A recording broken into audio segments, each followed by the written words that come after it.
Amados, nós vamos abrir a palavra de Deus no livro de Apocalipse, capítulo 5, versos de 1 a 14. Apocalipse, capítulo 5, versos de 1 a 14.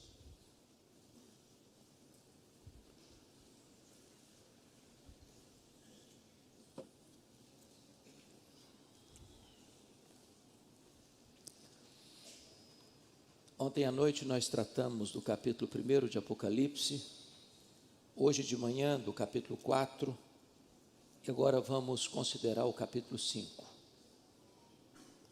Vi na mão direita daquele que estava sentado no trono, um livro escrito por dentro e por fora, de todo selado com 7 selos. Vi também um anjo forte que proclamava em grande voz: quem é digno de abrir o livro, de lhe desatar os selos? Ora, nem no céu, nem sobre a terra, nem debaixo da terra, ninguém podia abrir o livro, nem mesmo olhar para ele. E eu chorava muito, porque ninguém foi achado digno de abrir o livro, nem mesmo de olhar para ele.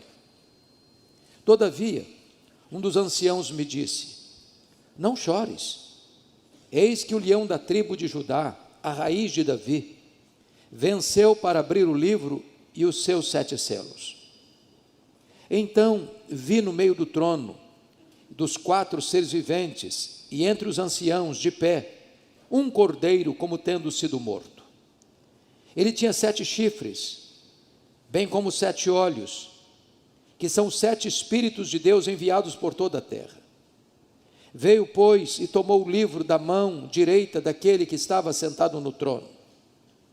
E quando tomou o livro, os 4 seres viventes e os 24 anciãos prostraram-se diante do cordeiro, tendo cada um deles uma harpa e taças de ouro cheias de incenso, que são as orações dos santos. E entoavam um novo cântico, dizendo: digno és de tomar o livro e de abrir-lhe os selos, porque foste morto e com o teu sangue compraste para Deus os que procedem de toda tribo, língua, povo e nação. E para o nosso Deus os constituíste reino e sacerdotes, e reinarão sobre a terra. Vi e ouvi uma voz de muitos anjos ao redor do trono, dos seres viventes e dos anciãos, cujo número era de milhões e milhares de milhares, proclamando em grande voz: digno é o cordeiro que foi morto de receber o poder e riqueza, e sabedoria, e força, e honra, e glória, e louvor. Então ouvi que toda criatura que há no céu e sobre a terra, debaixo da terra e sobre o mar, e tudo o que neles há, estava dizendo: àquele que está sentado no trono e ao cordeiro, seja o louvor, e a honra, e a glória, e o domínio pelos séculos dos séculos. E os 4 seres viventes respondiam: amém. Também os anciãos prostraram-se e adoraram. Amém. Não tenha medo, a história não está à deriva. Meus amados, o livro de Apocalipse, o último livro da Bíblia, foi escrito no final do 1º século, provavelmente por volta do ano 96, no final do governo do carrasco e impiedoso imperador romano Domiciano, que governou de 81 a 96. Os tempos eram muito sombrios, a igreja estava acuada, encurralada por atroz perseguição. Naquele tempo, os crentes estavam sendo queimados vivos, crucificados. O Coliseu Romano, já inaugurado, chamado Anfiteatro da Morte, era palco da diversão do povo, onde os cristãos enfrentavam as feras ou a espada dos gladiadores. O cenário era sombrio, os apóstolos já estavam mortos, o sangue dos cristãos embebedava a terra. E para agravar a situação, o último representante do grupo apostólico, o apóstolo João, é deportado para esta colônia penal, para esta ilha vulcânica do mar Egeu, a ilha de Patmos, quando todas as portas da terra se fecharam para ele. Mas Deus é especialista em reverter situações humanamente irremediáveis. Deus é especialista em virar o placar do jogo. Deus é especialista em virar a mesa da história. Deus é especialista em transformar tragédias em triunfo. E quando parecia que a igreja marcharia para o seu fim inglório, Deus abre a porta do céu, e João escuta uma ordem: sobe para aqui, e eu te mostrarei as coisas que em breve devem acontecer. Esta foi a cena que vimos hoje de manhã, quando João vê o trono, e alguém sentado no trono, e ele não ousa descrever quem está no trono, a não ser descrevê-lo na aparência de pedras preciosas, de jaspe e sardônio, pedra branca e vermelha que representa a santidade e a justiça de Deus. João compreende que quem está no trono governa, tudo está ao redor do trono, tudo está diante do trono. E agora, numa outra visão, diz o texto que João vê na mão direita daquele que está sentado no trono um livro, escrito por dentro e por fora, de todo selado com 7 selos. E de repente ele olha para esta cena e uma pergunta é feita, uma interrogação ressoa nos céus, na terra e debaixo da terra: quem é digno de abrir o livro e desatar-lhe os selos? Na verdade, ninguém foi encontrado digno, até que, diz a Escritura, e o ancião diz para ele: não precisa chorar, João, eis que o leão da tribo de Judá, a raiz de Davi, venceu para abrir o livro e desatar os seus 7 selos. E esse ponto, irmãos, aponta para nós uma verdade magna, a verdade de que a história não está à deriva, a verdade de que a história está nas mãos do Cordeiro, que esteve morto, mas está vivo pelos séculos dos séculos. Quando você olha hoje a visão humanista, as pessoas acham, muitas delas, que a história é cíclica e não caminha para lugar nenhum, que nós não avançamos, que nós apenas repetimos os erros do passado e que a geração futura cometerá os mesmos erros que cometemos hoje. Não há esperança, não há uma janela de escape.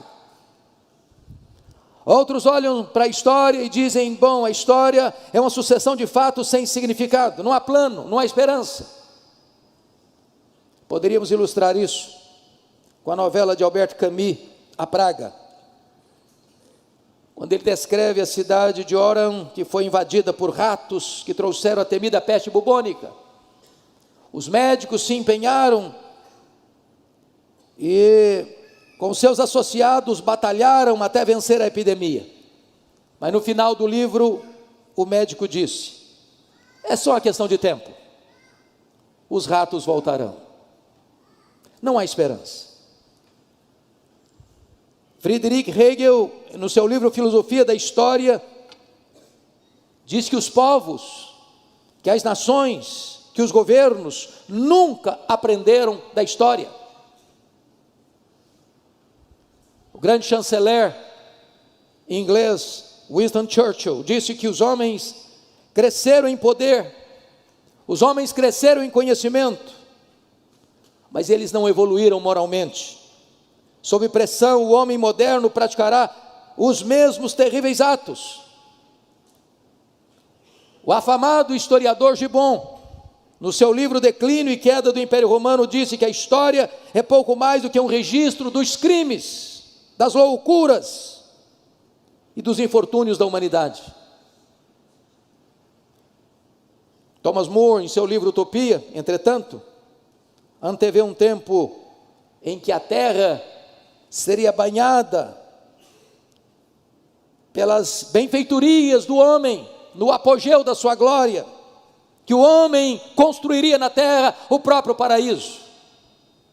Todavia, esse ufanismo, esse triunfalismo irreal de Thomas More vai desidratar diante do fato de que o século passado foi marcado por duas sangrentas guerras mundiais, onde na primeira 30 milhões de pessoas são trucidadas, na segunda mais de 60 milhões de pessoas são trucidadas, e todo otimismo humano entra em colapso. A pergunta é: para onde caminha a história? E esse texto responde essa pergunta. Em primeiro lugar, o Deus que está no trono do universo tem um propósito para a história. Por favor, veja comigo o verso 1. Vi na mão direita daquele que estava sentado no trono um livro escrito por dentro e por fora, de todo selado com 7 selos. O que significa esse livro? Esse rolo, que é escrito por dentro e por fora? Significa, meus amados irmãos, que Deus tem um plano para cada criatura, que Deus escreveu a história antes dela acontecer, que Deus conhece, que Deus controla, que Deus dirige todas as coisas para uma consumação final. Significa que o livro tem sequência e tem consequência. Significa que a história dos homens não está nas mãos dos poderosos, não está nas mãos dos filósofos, dos sociólogos, dos historiadores, dos governantes. A história está nas mãos do Deus Todo-Poderoso que está assentado no trono. Mas notem vocês que esse livro está escrito por dentro e por fora. Tudo está traçado, tudo está escrito, tudo está determinado. O fim já está previsto e, mais do que isso, consumado pelo próprio Deus. Nada é esquecido, nada é omitido. Sua vida não caminha ao léu, o seu futuro está nas mãos de Deus. Mas em segundo lugar, notem vocês comigo nos versos 2 e 3. Eu queria que você, por gentileza, lesse comigo em voz alta, todos nós. Versos 2 e 3, vamos juntos. Vi também um anjo forte, que proclamava em grande voz: quem é digno de abrir o livro, de lhe desatar os selos?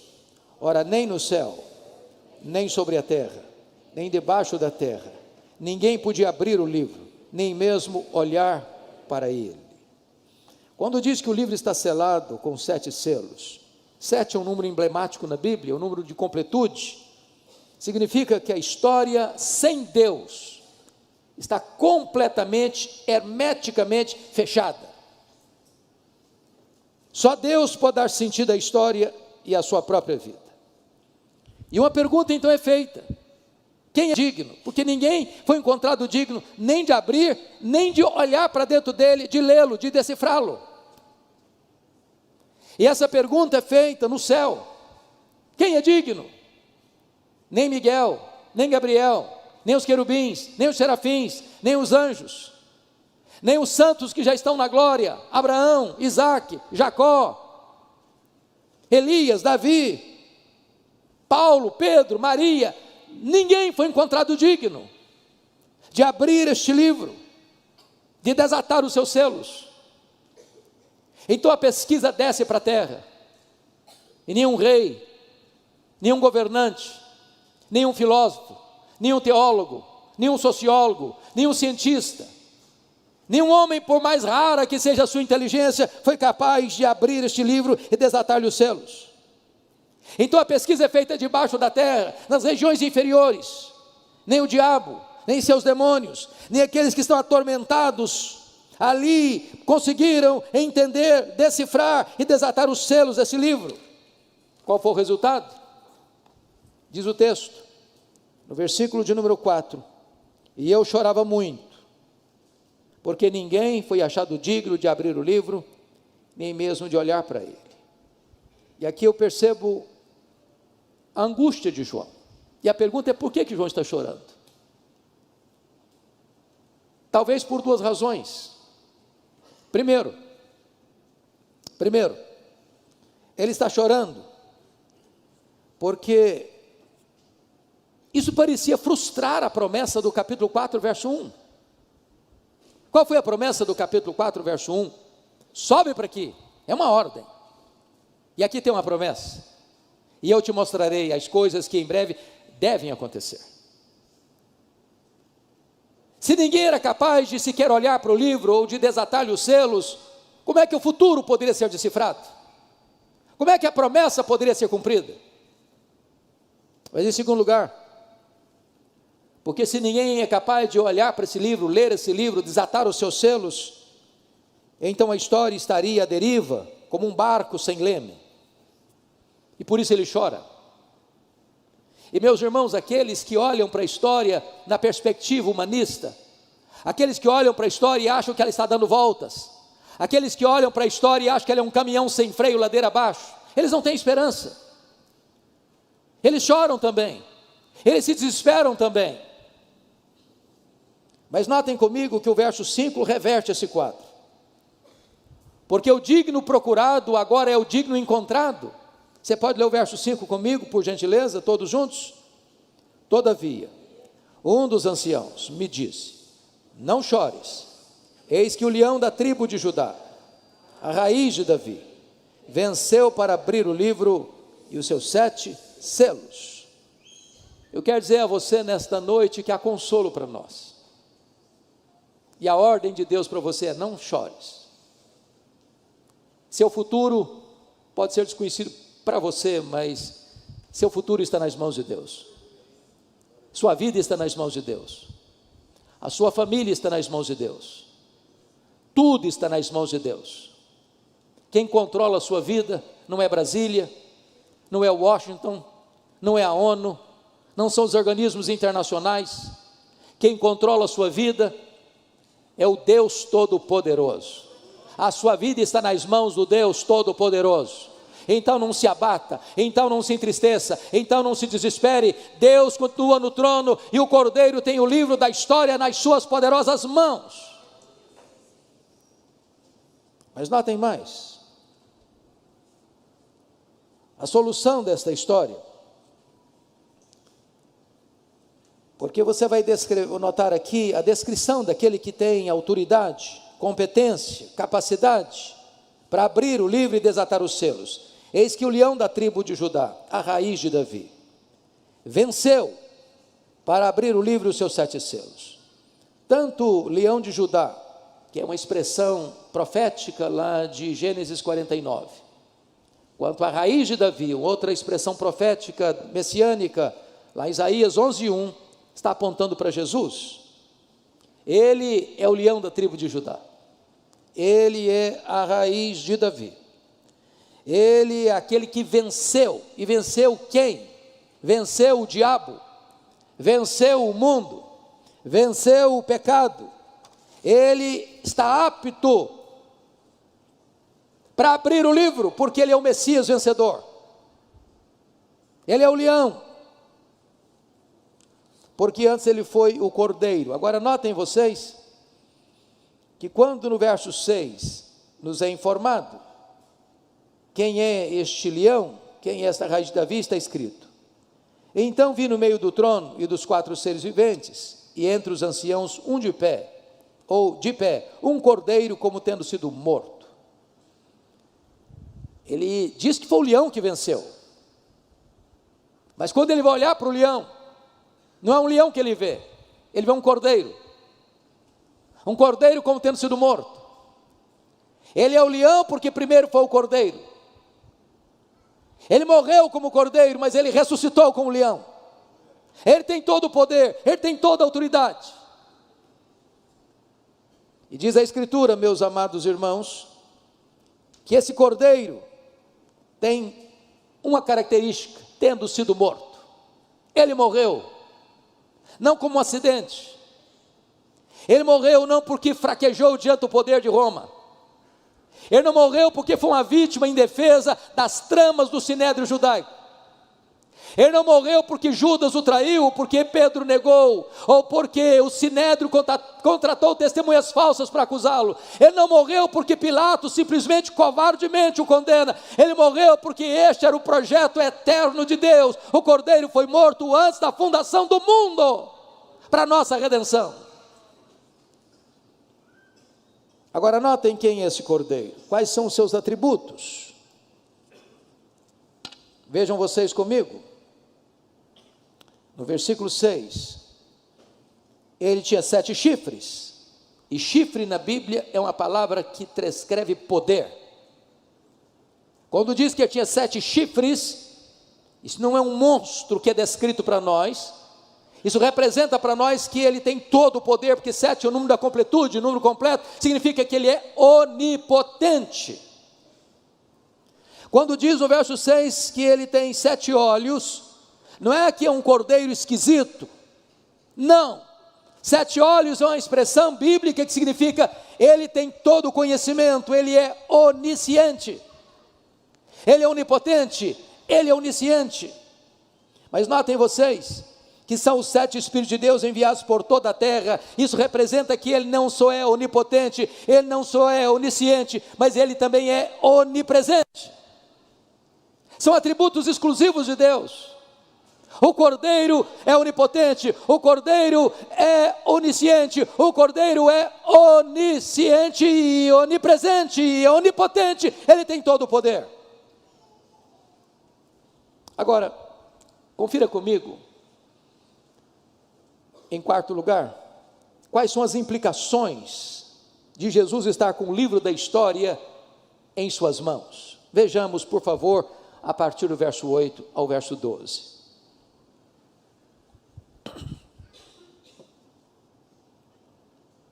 Versículo 8, por gentileza. E quando tomou o livro, os 4 seres viventes, nós estudamos hoje de manhã, aqui no culto, que os 4 seres viventes são a descrição das ordens angelicais, dos querubins. Estudamos hoje de manhã que os 24 anciãos é uma representação da igreja do Antigo Testamento e do Novo Testamento, dos patriarcas e dos apóstolos. Portanto, nós estamos falando aqui que todos os seres angelicais, que toda a igreja glorificada, está contemplada aqui nesse verso 8, e quando tomou o livro, os anjos e a igreja glorificada prostra-se diante do Cordeiro, tendo cada um deles uma harpa, e notem vocês, e taças de ouro, cheios de incenso, que são as orações dos santos. Então vamos olhar primeiramente as consequências de saber que Jesus está com a sua vida no controle dele. Você não precisa ter medo do futuro. Primeiramente, nós temos plena confiança, meus amados irmãos, em orar ao Senhor. Preste atenção no que eu vou lhe dizer. Às vezes, na linguagem bíblica, é como se Deus tivesse uma taça, e toda a oração que você faz é colocada nessa taça. Não há oração desperdiçada, não há oração perdida. Às vezes você não tem a resposta na hora, mas é como se a sua oração fosse para dentro dessa taça. Há um momento em que esta taça vai se encher, e o texto está dizendo que esta taça está cheia das orações dos santos. A oração, irmãos, não é apenas um exercício devocional para eu me sentir bem, para acalmar o meu espírito, para me aquietar, como se fosse uma terapia. Não, a oração é muito mais do que isso. A oração é a força mais poderosa que Deus deu à sua igreja na terra. Você não está orando a um ídolo, você não está falando com alguém impotente, você está falando com aquele que está no trono, que tem as rédeas da história nas suas mãos, que tem poder para fazer incursões na história e fazer grandes mudanças e revoluções na história. A oração conecta a fraqueza humana à onipotência divina. A oração conecta o altar da terra ao trono do céu. É por isso que Apocalipse capítulo 8 diz que quando as orações chegam, Deus despeja esta taça das orações dos santos, e trovões e relâmpagos e intervenções poderosas acontecem na terra em resposta às orações dos santos. Vale a pena orar, é preciso orar, porque quando a igreja ora, ela se torna cooperadora com Deus nesse grande projeto de governar a história, porque Deus aprove a Ele, sendo soberano, agir mediante as orações dos santos. É por isso que a Bíblia diz: muito pode em seus efeitos a oração do justo. Mas em segundo lugar, uma vez que o Cordeiro tem o livro da história nas mãos, não apenas faz sentido orar, mas em segundo lugar, faz sentido evangelizar. Olha comigo o versículo 9. Você pode ler comigo em voz alta o 9 e o 10, por favor, vamos juntos. E entoavam novo cântico, dizendo: digno és de tomar o livro e de abrir-lhe os selos, porque foste morto, e com o teu sangue compraste para Deus os que procedem de toda tribo, língua, povo e nação. E para o nosso Deus os constituíste reino e sacerdotes, e reinarão sobre a terra.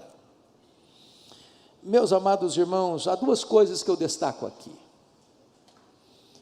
Aqui nós entramos numa das doutrinas mais sacrossantas da Bíblia, a chamada doutrina da expiação. Há muitos irmãos que são evangélicos, cristãos, irmãos nossos na fé, que têm uma outra visão desse texto, pensando que Cristo morreu na cruz apenas para possibilitar a salvação do homem, de tal forma que a salvação continua na mão do homem e não na mão de Deus. Mas esse texto está nos mostrando uma verdade maior, mais profunda, penso eu, mais gloriosa. Cristo não morreu na cruz apenas para possibilitar a salvação. Ele morreu na cruz para comprar com o seu sangue. E esse é um ato definitivo, completo, cabal. Não tem mais nada para pagar, o preço já foi pago. E se comprou, ele tem direito. E o que você tem aqui como encorajamento para a evangelização? É que aqueles que foram comprados na cruz, por preço de sangue, precisam ser chamados. E a voz de Jesus é o Evangelho. É por isso que Jesus Cristo disse: eu tenho muitas outras ovelhas que não estão no aprisco, elas ouvirão a minha voz e atenderão, e eu darei a elas a vida eterna, e ninguém as arrebatará das minhas mãos. Aqui a igreja tem uma garantia de que evangelizar faz sentido e tem resultado garantido, porque quando você prega o Evangelho, aqueles que foram comprados pelo sangue do Cordeiro, ao ouvir o Evangelho, o Senhor mesmo tirará o tampão dos ouvidos, tirará a venda dos olhos, tirará o coração de pedra e lhes dará um coração de carne. Há garantia para a igreja que a obra missionária é uma obra vitoriosa. Bendito seja Deus. Agora notem vocês, que o Senhor não apenas comprou gente de todos os setores, porque ele está falando aqui de tribo, que é um grupo étnico, ele está falando de língua, que é um grupo linguístico, ele fala de povo, que é um grupo político, e ele fala de nação, que é um grupo social. Ou seja, o Senhor tem os seus escolhidos em todas as etnias da terra, e a ordem à igreja é: ide, portanto, fazei discípulos de todas as etnias, de todas as nações, batizando-os em nome do Pai, e do Filho, e do Espírito Santo, ensinando-os a guardar todas as coisas que vos tenho ordenado, e eis que estou convosco todos os dias, até a consumação dos séculos. A missão da igreja é aqui, é ali, é além fronteiras ao mesmo tempo. Mas o Senhor não apenas comprou gente de todos esses setores, de todas as etnias, mas comprou com um propósito. Qual o propósito? O versículo 10: e para o nosso Deus os constituíste reino e sacerdotes. Meus irmãos, nenhuma pessoa no Velho Testamento podia ser rei e sacerdote ao mesmo tempo. Um rei não podia ocupar um papel de sacerdote, um sacerdote não podia ocupar um papel de rei. A Bíblia fala do rei Uzias, era um grande rei, governou muitos anos em Jerusalém. Um dia ele afrontosamente quis ocupar um papel de sacerdote e ele ficou leproso. Mas lá em Zacarias, diz que essas duas funções, de sacerdote e de rei, seria ocupada pelo Messias. E Jesus é o sacerdote, e Jesus é o rei. Ele tem uma função sacerdotal, e ele tem uma função real. Ele é o rei dos reis, e ele é o sumo sacerdote. Mas agora a Bíblia está dizendo que esta mesma bênção e privilégio é concedida a você. Você e eu somos sacerdócio real, nação santa, povo de propriedade exclusiva de Deus, para proclamar as virtudes daquele que nos chamou das trevas para a sua maravilhosa luz. Agora você tem livre acesso à presença de Deus. Agora você foi colocado juntamente com Cristo, assentado nas regiões celestes, acima de todo o principado e potestade.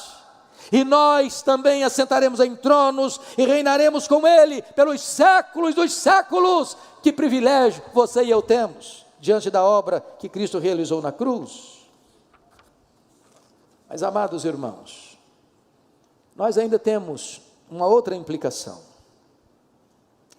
Eu peço que você leia comigo, por gentileza, os versos 11 e 12, neste momento.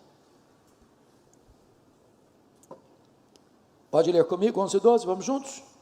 Vi e ouvi uma voz de muitos anjos, ao redor do trono, dos seres viventes e dos anciãos, cujo número era de milhões e milhares de milhares, proclamando em grande voz: digno é o Cordeiro que foi morto, de receber o poder, e riqueza, e sabedoria, e força, e honra, e glória, e louvor.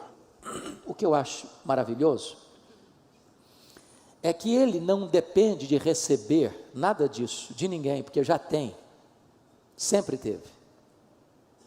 Ele não deriva glória, nem de você, nem de mim. Ele é glorioso em si mesmo. Mas aqui é um reconhecimento público, que emana, que procede, notem vocês, dos muitos anjos ao redor do trono, dos seres viventes, dos serafins, e dos anciãos, que é toda a igreja. E esse número se torna um número tão grande que João não pode descrevê-lo a não ser milhões de milhões, milhares de milhares, reconhecendo uma coisa: que o Cordeiro é digno, o Cordeiro que foi morto, de receber o poder,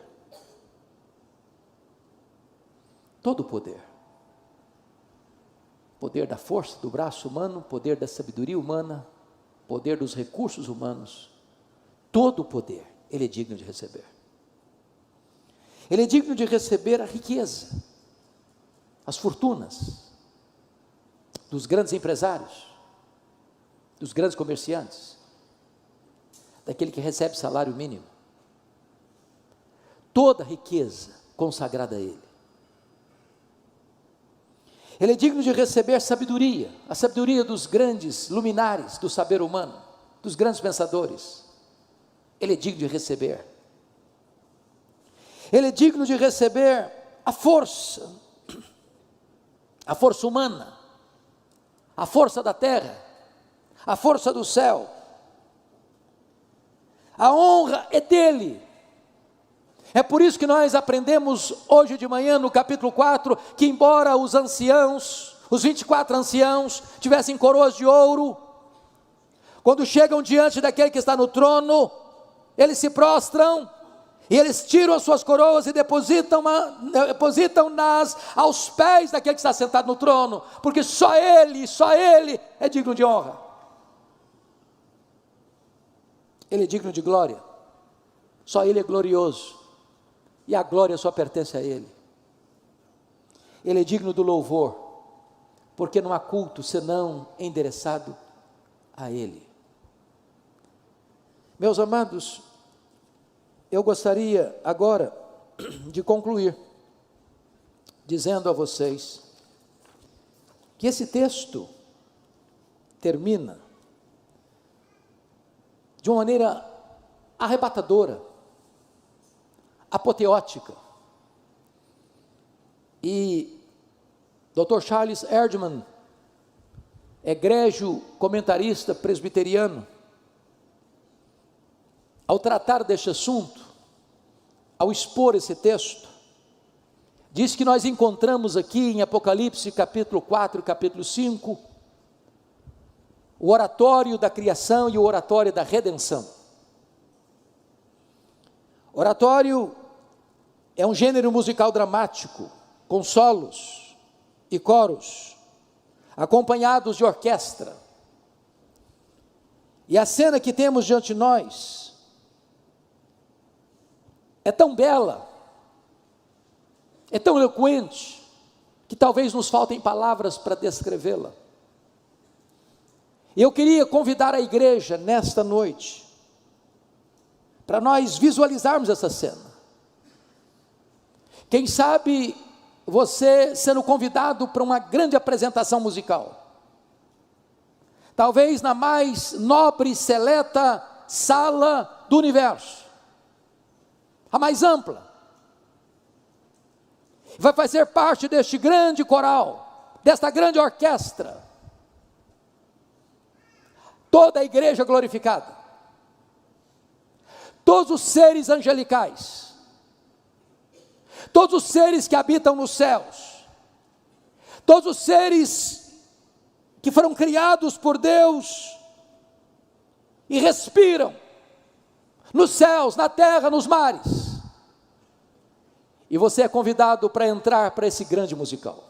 É o oratório da criação e da redenção. E notem comigo que este musical vai ser aberto. Vai ser aberto pelo quarteto dos 4 seres viventes, daquelas ordens angelicais mais elevadas, que assistem diante do trono. Eles abrem este musical no capítulo 4, versículo 8, dizendo: Santo, Santo, Santo é o Senhor Deus, o Todo-Poderoso, aquele que era, e que é, e que há de vir. E em seguida, vem uma segunda música, e essa segunda música é cantada por toda a igreja, comprada e lavada no sangue do Cordeiro, desde Abel, o primeiro a morrer na história, até o último que será remido pelo Senhor, estará cantando.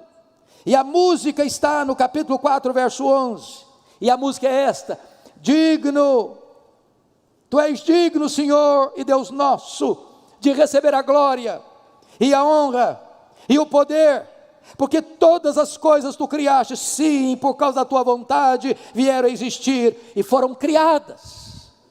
E após esta música arrebatadora, então você tem um solo, num tom triste, quase que um gemido da alma, que ecoa nesta sala nobilíssima, deste grande oratório, que está no capítulo 5, verso 2, é uma pergunta, que ecoa no céu, na terra e debaixo da terra, e a pergunta é essa: quem é digno de abrir o livro e desatar-lhe os selos? Depois desta música, que parece ensurdecer o universo, vem o responso, no capítulo 5, versículo 5, e o responso é este: não chores, eis que o leão da tribo de Judá, a raiz de Davi, venceu para abrir o livro e desatar-lhe os selos. Então diz a Escritura, que vem uma quinta música, e esta música, ela é entoada pelos 4 seres viventes, pelos 24 anciãos, pela ordem angelical e por toda a igreja glorificada, que está no capítulo 5, versículo 9, digno és de tomar o livro e de abrir os selos, porque foste morto e com teu sangue compraste para Deus os que procedem de toda tribo, língua, povo e nação, e para o nosso Deus os constituíste reino e sacerdotes, e reinarão sobre a terra. E agora a música vai encaminhando para a sua conclusão, para a sua apoteose, para a sua conclusão bendita e gloriosa. E agora diz a Escritura que os serafins, que os anjos, que a igreja e que uma multidão de anjos inumeráveis, de milhões, de milhares, canta a penúltima música que ressoa nesta sala do universo. E a música é esta: digno é o Cordeiro que foi morto de receber o poder e a riqueza e a sabedoria e a força e a honra e a glória e o louvor. E agora todos se preparam para o encerramento deste oratório. Agora diz a Bíblia que toda criatura que há no céu, que toda criatura que há na terra, que toda criatura que há no mar, que todo ser que respira começa a louvar a Deus, numa música arrebatadora e apoteótica. E a música está no capítulo 5, verso 13. Aquele que está sentado no trono e ao Cordeiro, seja o louvor, seja a honra, seja a glória, seja o domínio pelos séculos dos séculos. E diz a Bíblia que os anjos gritam em toda a força: amém! E este amém ecoa por todo o universo, e os 24 anciãos, a igreja se prostra e adora. E assim se fecham as cortinas, para mostrar para João uma coisa: não importa o que vai acontecer amanhã, a história está nas mãos do Cordeiro de Deus. Você não precisa ter medo, porque a história não está à deriva.